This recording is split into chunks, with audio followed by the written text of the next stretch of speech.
రెండు ఉన్నాయి. పోలవరం మట్టి తీసుకెళ్లిపోవడం ఒక రీజన్. రెండో రీజను ఏదైతే బుడమేరు కొల్లేరుకు పోయే వాగుందో ఆ డ్రైన్ అది కూడా ఆక్రమించుకోవడం, నీళ్లే పోనీయకుండా చేయడం, రెండూ ఉన్నాయి. మూడోది బ్రీచెస్ పడితే పట్టించుకోకుండా పోవడం.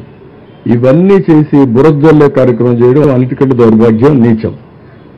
తప్పు చేసిన వాడు ఎదురుదాడి చేస్తే తప్పించుకోవాలనుకుంటే మాత్రం వదిలిపెట్టే సమస్య లేదు. తప్పు చేసిన వాడు తప్పు చేసినట్టు ఒప్పుకోకపోయినా సైలెంట్గా ఉంటే గమ్మునుంటాం తప్ప మళ్ళీ ఎదురుదాడి చేయడం, ఇది కొత్త విద్య నేర్చుకున్నారు. ఈ రాష్ట్రంలో ఎప్పుడు లేదు. రాజకీయ పార్టీలు చాలా భయపడతాయి, ప్రజాభిప్రాయానికి తల ఒగ్గతాయి. ఇది ప్రజాభిప్రాయానికి కాదు, నేను చెప్పిందే ఏకపక్ష నిర్ణయం. ఆ ధిక్కార ధోరణి కానీ అహంభావం కానీ, అహంభావం ఇక్కడ చెల్లవు, అది కరెక్ట్ కాదు.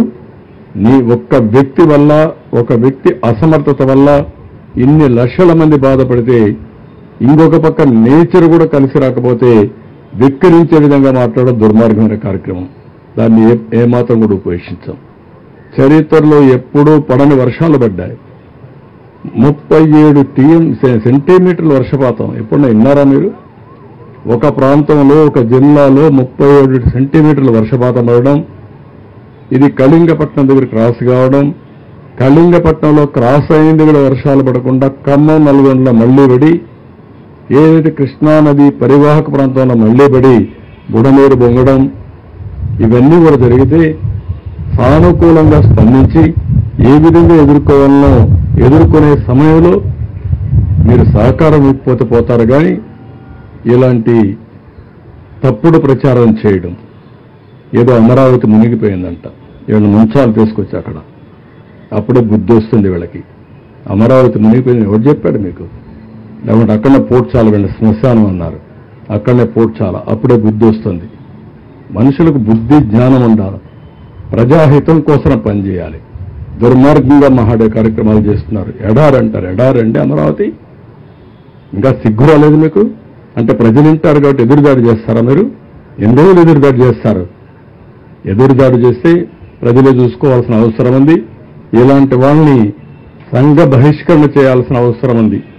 ఈ నేరస్తులు దబాయిస్తే భయపడిపోతాం అనుకుంటున్నారు, కానీ ఎవరు ఇక్కడ భయపడరు. ఈరోజు కూడా పేపర్లో చూస్తున్నా, ఒక యజ్ఞం మారిగా ప్రజలను కాపాడడానికి మేము ప్రయత్నం చేస్తా ఉంటే ఒక రాక్షసుల మారిగా విధ్వంసాన్ని సృష్టిస్తున్నారు. ఎక్కడిది న్యాయం? మేము ఒక పక్కన ప్రజల కోసం ముందుకు పోవాలన్నా, ఇంకొక పక్కన వీళ్ళు చేసే తప్పుడు ప్రచారాన్ని ఖండిస్తా కూర్చోవాలన్నా? ఈరోజు మళ్లీ వర్షం పడిందంటే మేము భయపడుతున్నాం. మళ్ళా బుడమేరు పొంగితే నీళ్లు వస్తే ప్యానిక్ రియాక్షన్ వస్తుందని మేము భయపడుతున్నాం. వీళ్ళకి బాధ్యత లేదండి? వీడు సమాజ హితం కోసం ఉండే పార్టీ అంటే ఇది? ఇలాంటి దుర్మార్గులు రాష్ట్రంలో ఉండడం కూడా అర్హత ఉందా నేను అడుగుతున్నా. ఎక్కడో ఉండేవాళ్ళు సినిమా యాక్టర్లు వస్తున్నారు, పారిశ్రామికవేత్తలు వస్తున్నారు, మామూలు వ్యక్తులు వచ్చి మీరు కష్టపడుతున్నారు, మేము కూడా మా డొనేషన్లు ఇస్తామని చెప్పి సంఘీభావాన్ని తెలియజేయడమే కాకుండా ఆర్థిక సహాయం చేస్తున్నారు, చేతనైనంతవరకు పనిచేస్తున్నారు. ఇప్పుడు ఎంప్లాయీస్ని పిలవలేదు, వాళ్లే వచ్చారు. అది వాళ్ళ స్ఫూర్తి. ఇది ప్రజల స్ఫూర్తి.